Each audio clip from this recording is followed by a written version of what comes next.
Hello friends, welcome to SSC coaching centre. दोस्तों, आज के वीडियो में देखेंगे गणित के इंपॉर्टेंट प्रश्न जो बार बार एग्जाम में आते हैं। तो पूरा वीडियो देखिएगा। चलिए स्टार्ट करते हैं। पहला क्वेश्चन है, 19 की पावर 300 को यदि 20 से भाग दिया जाए तो शेषफल क्या बचेगा।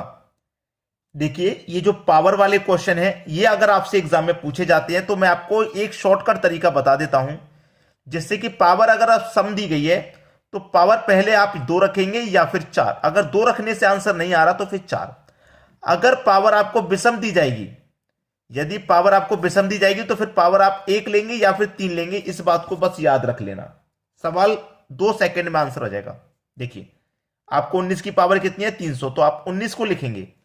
पावर कितनी है 300, यानी कि सम सम है तो पावर पहले आपको क्या लेना है 2 लेना है। पावर में क्या करूंगा 2 ले लूंगा। 20 से भाग दिया जाए, यानी कि 20 से क्या करना है इसमें भाग देना है। 19 की पावर 2 का मान कितना होता है 361 होता है। 20 से क्या करना है इसमें भाग देना है। अब मैं इसमें 20 से भाग दूंगा भाई, 20 से भाग दूंगा तो 360 तक कट जाएगा। भाई 20 से भाग दूंगा 360 तक कट जाएगा, नहीं कट जाएगा। क्या बचेगा शेष, एक शेष बचेगा। ये आपका आंसर हो गया, बी ऑप्शन। सीधा सीधा सवाल है। 20 से काटो, 20 से कम 20 कट जाएगा, 16 बचेगा। 16 में 1 लगा देंगे, देखिए 16 बचेगा, 16 में 1 लगा देंगे 161। अब 20 से 6 बार में कट जाएगा 160, 1 बचेगा। रिमाइंडर आपका 1 बचेगा। हमसे पूछा शेषफल क्या बचेगा, तो 1 बचेगा। ये आपका क्वेश्चन का बिल्कुल सही जवाब। चलिए अब देखते हैं अगला सवाल। अगला सवाल है 0.32 मल्टीप्लाई 0.0032 प्लस 0.00032 का मान क्या है। अब देखिए, इन दोनों का पहले मल्टीप्लाई करेंगे, बाद में ये प्लस कर देंगे संख्या को। पहले क्या कर लीजिए इनका मल्टीप्लाई। क्यों, ऐसा मत कर देना कि पहले इन दोनों को प्लस कर लो फिर इसमें मल्टीप्लाई, गलत आ जाएगा आंसर। बोर्ड मार्क्स के अकॉर्डिंग जब सॉल्व करते हैं तो यहां पहले बोर्ड मार्क्स के अकॉर्डिंग मल्टीप्लाई सॉल्व होगा। तो दोनों का क्या करेंगे आप मल्टीप्लाई कर दीजिए। ठीक है, दोनों का क्या करेंगे आप मल्टीप्लाई। सीधा सीधा सवाल है, 32 का मल्टीप्लाई 32 से, यानी कि 32 का स्क्वायर। और 32 का स्क्वायर कितना होता है भाई 1024, ये होता है। ठीक है, अब मल्टीप्लाई जब हम करते हैं दशमलव वाली संख्याओं का मल्टीप्लाई जब करते हैं तो सभी संख्याओं को काउंट कर लेते हैं। जैसे कि 1 2 3 4, यानी कि 4 संख्या के बाद दशमलव है, और यहां पे 2 संख्या के बाद दशमलव है, तो 4 के बाद ये और 2 के बाद ये, टोटल 6 संख्या के बाद दशमलव आ जाएगा। 6 संख्या के बाद तो 1 2 3 4, ये 5 और ये 6, यानी कि 6 संख्या के बाद दशमलव आ जाएगा। ठीक है, यानी कि इन दोनों का मल्टीप्लाई क्या हो गया ये। अब इसमें क्या करना है, इसको हमें जोड़ देना है। तो दशमलव के नीचे तो मैं दशमलव ले लूंगा, 0। कितने 0 दशमलव बाद 3, 1 2 3, उसके बाद में क्या है 32 है। अब इसको जोड़ देना है, 4 आ जाएगा, 2 और 2 4 आ जाएगा, 0 3 का 3 आ जाएगा, 1 और 0 का 1, और 0 और 0 और 0। ये आपका बिल्कुल सही जवाब है। ठीक है, 0.001344, ये आपके क्वेश्चन का बिल्कुल सही जवाब है। ये आपका आंसर आ गया। चलिए अब देखेंगे हम अगला प्रश्न। अगला प्रश्न है 72 और 120 का एलसीएम ज्ञात कीजिए। 72 का और 120 का एलसीएम ज्ञात करना है। ठीक है, अब एलसीएम ज्ञात करने का जो बेसिक मेथड है, जैसे कि 72 और 120 का हमको एलसीएम ज्ञात करना, तो मैं रेकमेंड करूंगा कि जो बेसिक मेथड है आप उससे अगर जाएंगे तो कभी भी सॉल्व नहीं, कभी भी गलत नहीं होता। 2 से कटाएंगे तो ये 36 बार में कट जाएगा, और 2 से कटाएंगे 60 बार में। 2 से कटाएंगे 18 बार में कटेगा, ये 30 बार में। 2 से कटाएंगे 9 बार में कटेगा, और ये 15 बार में। अब 2 से कोई भी संख्या नहीं कटने वाली है। कटेगी क्या, नहीं कटेगी। 2 से कोई भी संख्या नहीं कट रही। 3 से कटेगी, 3 त्रिका 9, और 3 से ये भी कट जाएगा, 3 पंजे 15। ठीक है, 3 एक कम 3, 5 नहीं कटेगा। अब 5 से कट गया। ठीक है, कटने के बाद में अब क्या होगा सॉल्व कर लो। 5 त्रिका 15, 15 त्रिका 45, 45 दूने का 90, 90 दूने का 180, और 180 का 2 से मल्टीप्लाई, तो ये हो जाएगा 360। यानी कि एलसीएम आपका कितना आ गया भाई 360 आ गया। यही क्या है आपका आंसर, क्योंकि हमसे एलसीएम ही तो पूछ रहा था। एलसीएम आ जाएगा 360, 360 बिल्कुल सही जवाब। एलसीएम वो संख्या होती है जो दी गई संख्याओं से कट जाए, यानी कि 360 120 से भी कटेगा और 72 से भी कट जाएगा। ठीक है, दोनों से कट जाएगा। चलिए अब देखेंगे अगला सवाल।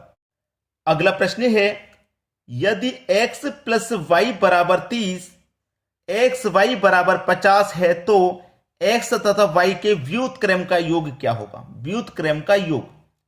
ऐसा प्रश्न अगर आपको दिया जाए तो आपको देखिए सीधा सीधा नजर आ रहा होगा कि x प्लस वाई बराबर कितना है? 30, यानी कि योग आपका कितना है? 30 है। ठीक है, और x गुने y बराबर आपके पास 50 है ना।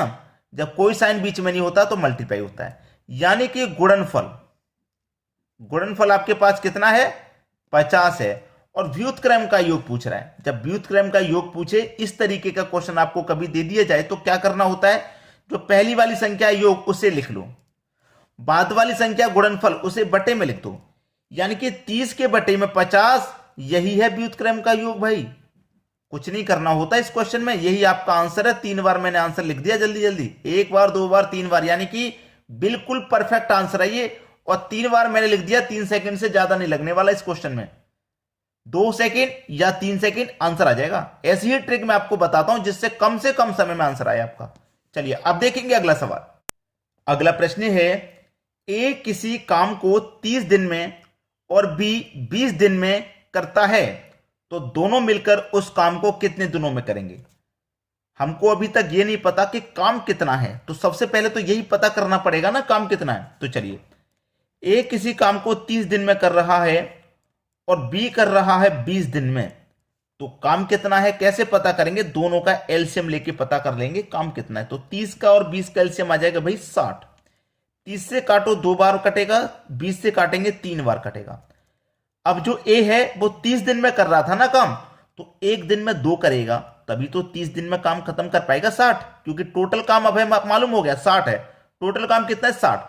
एक दिन में 2 करेंगे तभी तो 30 दिन में 60 होगा। और बी एक दिन में 3 करेगा तभी तो 20 दिन में 60 काम को कर पाएगा। तो ये दोनों का एक दिन का काम है, ए का 2 और बी का 3।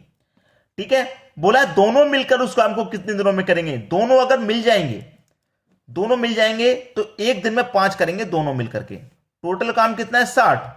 दोनों मिल जाएंगे, एक दिन में 5 करेंगे तो 60 को कितने में कर लेंगे भाई? 60 को कर लेंगे 12 दिन में। खत्म, आंसर आ गया आपका, समझ में आ गया। चलिए अब देखेंगे अगला प्रश्न। अगला प्रश्न है, दो संख्याओं का एलसीएम बराबर 330 और एचसीएफ बराबर 11 है। एक संख्या 55 है तो दूसरी संख्या ज्ञात कीजिए। देखिए, पहली संख्या ये हो गई भाई, दूसरी संख्या बराबर एलसीएम गुने एचसीएफ। नोट कर लेना इस फॉर्मूले को, जिनको नहीं पता है वो नोट कर लेना। इस तरीके के सवाल को इसी फॉर्मूले से सॉल्व करते हैं। ठीक है, आपसे कहा गया एक संख्या 55 है, एक संख्या मतलब पहली संख्या 55 है, दूसरी संख्या ज्ञात करनी है, दूसरी संख्या में ज्ञात करनी है, दूसरी संख्या ऐसी रखो। एलसीएम है 330 और एचसीएफ 11। ठीक है, चलो कटा लो। 11 से 55 कट जाएगा 5 बार में, और 5 से 330 कट जाएगा, 5 छिक्के 30, 3 बचेगा 30, 5 छिक्के 30, 66 बार में कट गया। तो दूसरी संख्या क्या निकल के आई आपकी? 66। दूसरी संख्या ही तो पूछ रहा था, दूसरी संख्या होगी आपकी 66। बस यही है प्रश्न का सही जवाब। तो इस फॉर्मूले को आप जरूर नोट कर लें, अपनी जो भी नोटबुक है जिसमें भी आप नोट करते होंगे उसमें नोट कर लें, जिससे कि जब आप रिवीजन करेंगे तो आपको आसानी हो जाएगी। अब देखते हैं अगला सवाल। अगला सवाल है, एक कमरे की लंबाई और चौड़ाई 750 तथा 575 है। लंबाई और चौड़ाई, ये मैंने एक कमरा बना लिया जिसकी लंबाई 750 और चौड़ाई 575 है, ये दिया गया है। वर्गाकार टाइल्स की संख्या ज्ञात करें, यानी कि इस कमरे में वर्गाकार टाइल्स कितनी लग जाएंगी वो हमें बताना है। वो हमें बताना है कि वर्गाकार टाइल्स कितनी लग जाएंगी। देखिए, 750 और 575 का आपको क्या लेना है? एचसीएफ। एचसीएफ लेंगे, कितना आ जाएगा? 25 आ जाएगा भाई। 25 से ये भी कटेगा और 25 से आपका ये भी कट जाएगा, दोनों कट जाएंगे ना 25 से, तो 25 आपका एचसीएफ आ जाएगा। एचसीएफ जब 25 आ गया तो आपके पास चौड़ाई कितनी है? 750 लंबाई, और चौड़ाई कितनी है? 575, यही तो है। और एचसीएफ कितना आया भाई? एचसीएफ आया 25 इसका भी और 25 इसका भी। ठीक है, कटा के सॉल्व कर लो। 25 से इसको कटाऊंगा, 25 तिरिका 75 और एक 0। 25 से इसको कटाऊंगा, 25 से कटाऊंगा, 25 दूने का 50, 7 बचेगा 75, 25 तिरिका 75। इतनी बार में ये कट जाएगा। अब दोनों का मल्टीप्लाई हो जाएगा इनका, तो देखिए 0 आ जाएगा लास्ट में, 3 तिरिका 9, 3 दूने का 6, यानी कि 690। तो टाइल्स की संख्या कितनी लगेगी भाई? 690 टाइल लगेंगी इसमें। इस कमरे में कितनी टाइल लगेंगी वर्गाकार? 690 टाइल्स लगेंगी। ये बात याद रख लो बस। आंसर आ गया कि नहीं आ गया? कोई दिक्कत किसी को नहीं होगी। तो आपको क्या करना है, कमेंट करके तो बताना है कि वीडियो आपको कैसा लगा है। कमेंट जरूर किया करें।